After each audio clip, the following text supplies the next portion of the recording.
Chief Mohan भगवत మాట్లాడుతున్నారు live చూద్దాం। मुझे हाथी जैसा बना देता तो मुझे किसी को डरने की जरूरत नहीं थी। तो भगवान तो सबकी सुनते, उसकी भी सुन रहे थे। थोड़ा सा स्मितहास्य करके उन्होंने तथास्तु कह दिया तो खरगोश हाथी जितना बन गया। उसको बड़ा आनंद हो गया, अब किसी को डरने की जरूरत नहीं।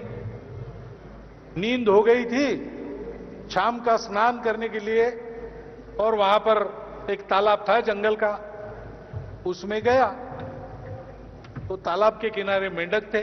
उन्होंने कभी ऐसा देखा नहीं था, रूप खरगोश का और आकार हाथी का।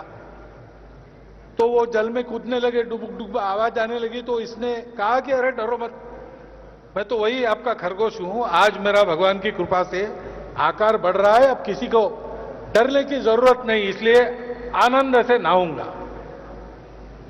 तो मेंढकों ने कहा ठीक है हम तो मान लेते हैं, लेकिन ये जो तुम कह रहे हो डरने की जरूरत नहीं, तो इस तालाब में तो एक मगरमच्छ रहता है, वो पानी में हाथी को भी भारी होता है। तो जरा विचार करके तो डर गया, वापस लौट गया और फिर सोचने लगा कि क्या फायदा हाथी जैसा आकार, भगवान ने भी क्या मजाक किया हमारे साथ। अरे मगरमच्छ है तो भारी, मुझे उसकी जैसी मोटी खाल होती, उस पर कांटे होते तो फिर से भगवान ने हंस के तथास्तु कह दिया। तो हाथी के आकार पर मगरमच्छ जैसी खाल और कांटे आ गए। तो फिर लौटा स्नान करने के लिए। उतने में देखा उसने कि जंगल के सब जानवर भाग रहे हैं। हाथी भी भाग रहा है, शेर भी भाग रहा है, हिरन भी भाग रहा है, चीता भी भाग रहा है। कोई एक दूसरे को खाने की सोच नहीं रहे, सब एक दिशा में भाग रहे हैं। पीछे से बंदर कूदकर आ रहे थे, उन्होंने पूछा बंदरों को क्या हुआ भाई, तुम भाग रहे हो? तो उन्होंने कहा जान प्यारी हो तो तुम भी भागो, क्योंकि जो गवाह होता है जंगल का बाइसन, उसका एक झुंड निकला है और सबको रोनते इधर चला आ रहा है। तो तुम हट जाओ, रास्ते से कहीं छुप जाओ। तो ये फिर से छुप गया और भगवान को कहने लगा कि ये क्या मेरे साथ मजाक कर रहे हैं भगवान, मैं रो रहा हूं, मुझे घबराना पड़ता है सबसे, और आप दे तो रहे हो लेकिन मैं तो घबराना छोड़ ही नहीं पा रहा हूं। तो भगवान ने उसके मन में प्रकट होकर कहा कि ये मूर्ख, तुझे अगर भीति दूर करनी है तो ये मगरमच्छ जैसे कांटे, हाथी जैसा आकार, दांत नाखून, इसका क्या उपयोग है भैया?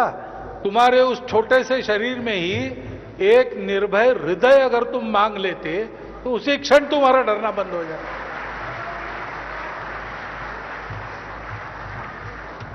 हम हिंदुओं की अपने देश में आज की स्थिति ऐसी ही है।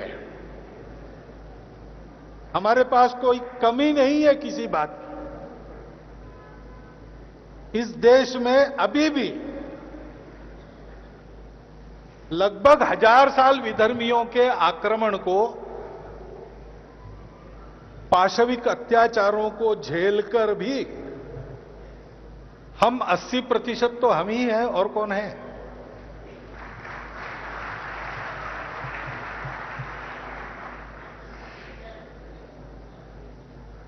इस देश के शासन को चलाने वाले, इस देश के राजनीतिक दलों को चलाने वाले अधिकांश लोग तो हिंदू ही है, और कौन है?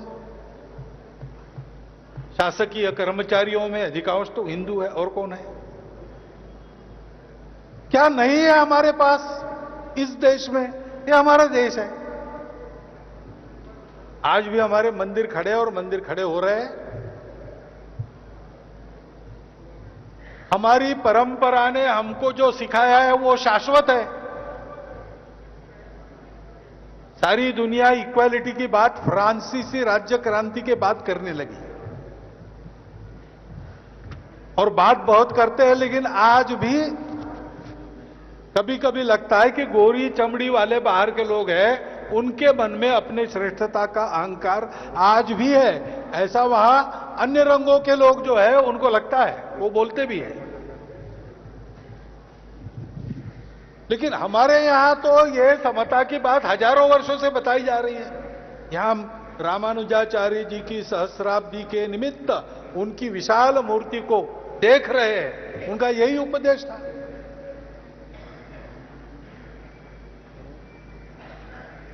तो हमारे पास कमी किस बात की है? किसी बात की नहीं। हम अपने आप को भूल गए, बस यही है।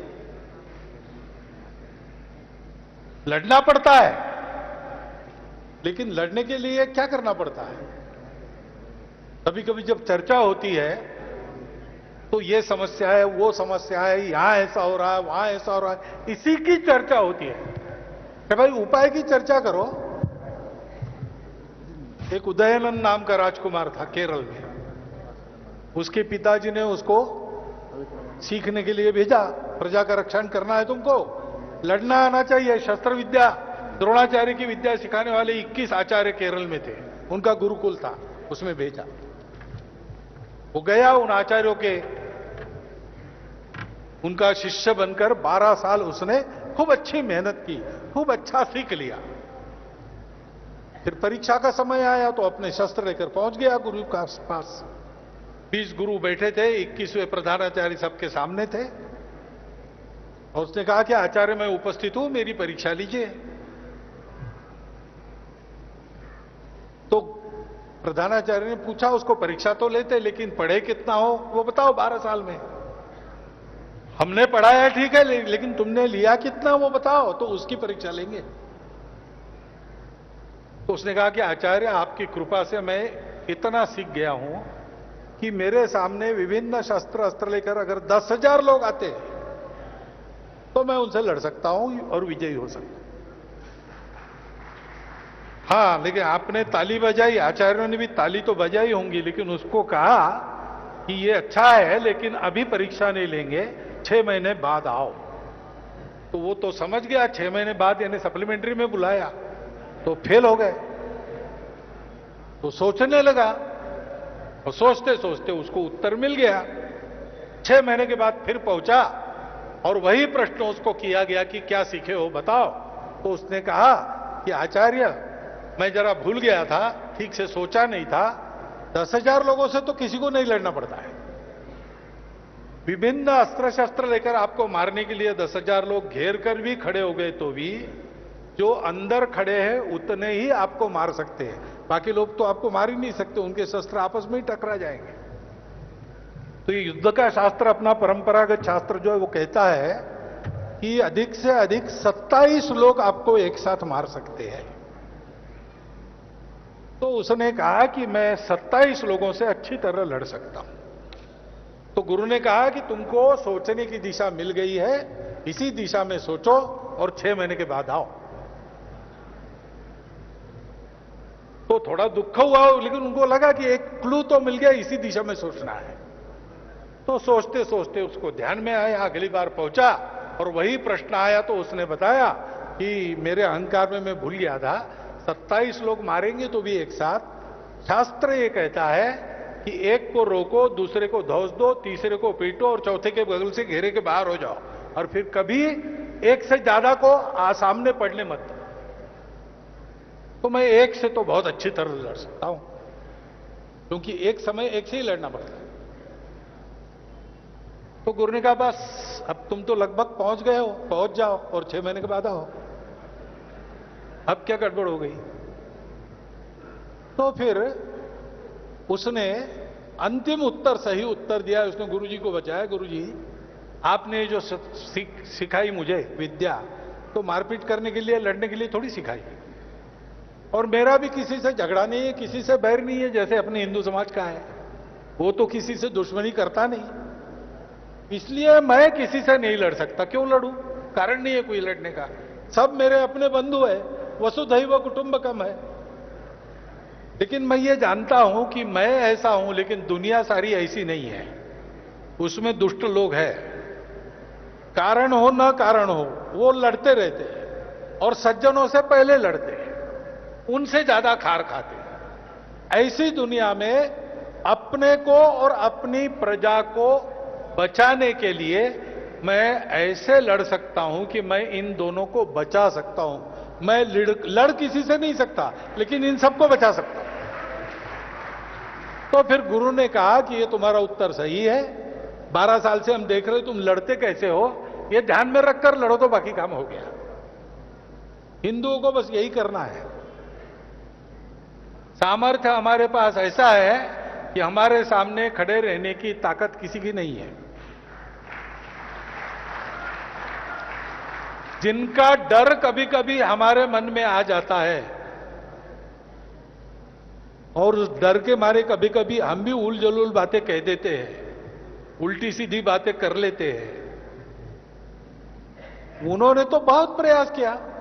अगर समाप्त होना होता हमको तो पिछले 1000 सालों में हम हो जाते। ऐसा नहीं हुआ।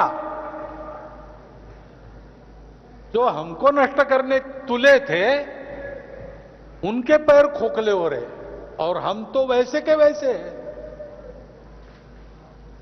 आज भी 5000 साल पुराना सनातन धार्मिक जीवन जो भारत का विभिन्न पंथ संप्रदायों से सुसज्जित सुशोभित आज भी यहां देखने को मिलता है, वैसा का वैसा देखने को मिलता है। ऐसा कहीं नहीं है। हमारे पंथों में आचार्य है जो पंथों की जो शिक्षा है उसको अपने मन में अनुभूत करते हैं नित्य और अपने जीवन में प्रकट करते हैं। ऐसे लोग भारत छोड़कर अन्य देश में किसी के पास नहीं है। साक्षात्कारी महात्मा हमारे पास है। हमारे पास कोई थ्योरी वाली बात नहीं है। आज भी उसका रोज अनुभव करने वाले लोग हैं। और इतना बड़ा हमारा जनसमाज है, इतने सारे अत्याचार होने के बाद भी बहुत अच्छी भूमि मातृभूमि हमारे पास है। हमारे पास प्रचुर खनिज है, प्रचुर संसाधन है। दुनिया का सबसे तरुण देश हम है। हम डर क्यों रहे हैं? तो 2-3 बातें हैं। हम अपने आप को भूल गए, पहली बात तो हम अपने आप को भूल गए तो हम अपनों को भी भूल गए। इसलिए यह बताना पड़ता है जिस देश में और सर्वत्र एक ही सत्य का निवास मानते हैं, अस्तित्व की एकता की सारी विविधता है, केवल विविधता में एकता नहीं ऐसा मानते हैं, उस देश में समता समरसता के लिए आह्वान करना पड़ता है। ऐसा क्यों करना पड़ता है? क्योंकि हम भूल गए। आचार्य संत अपना उपदेश देते हैं, उसके लिए परिश्रम करते हैं, वो अपना काम कर रहे हैं, लेकिन अपने व्यक्तिगत जीवन में, अपने पारिवारिक जीवन में, अपने सामाजिक जीवन में, अपने आजीविका के कार्य में, अपने धर्म जीवन में सबको समान देखना, सबको केवल समान नहीं देखना, सबको आत्मवत देखना, यही हमारी संस्कृति है ना। सब पंथ संप्रदाय, वैदिक अवैदिक सब प्रकार के शुरू तो एक ही बात से होते हैं भारत के कि सब कुछ एक से निकला है। वो एक चेतन है कि जड़ है, असत से सत होता है कि नहीं होता है, ये दार्शनिक वाद विवाद है। ये सारा करके भवती न भवती होके अंत में रहना कैसे, उसका उपदेश सबका एक है। सनातन परंपरा में शब्द है सत्य अस्तेय अपरिग्रह ब्रह्मचर्य अहिंसा और तप शौच स्वाध्याय ईश्वर प्रणिधान जो मानते हैं उनके लिए, नहीं मानते हो तो सत्य प्रणिधान तो है ही। तो ये यम नियमात्मक आचरण का उपदेश सबका है और प्रस्थान बिंदु सबका एक है। दार्शनिक दृष्टि से भी हम सब लोग एक समाज है, क्योंकि हमारे यहां इसकी शक्ति नहीं है कि एक ही दर्शन अपनाओ। रुचि वैचित्र्य होता है, किसी को रुजु मार्ग अच्छा लगता है, किसी को कुटिल मार्ग अच्छा लगता है। ऐसे कार्यक्रम में आना, आजकल मुझे अगर कहते आओ तो मैं विचार करता हूं कौन सी ट्रेन जाती है, कौन सी फ्लाइट जाती है। आज से 50 साल पहले अपने मित्रों के साथ अगर ये विचारता कि अमुक अमुक काम के लिए भाग्यनगर जाना है बड़ी संख्या में,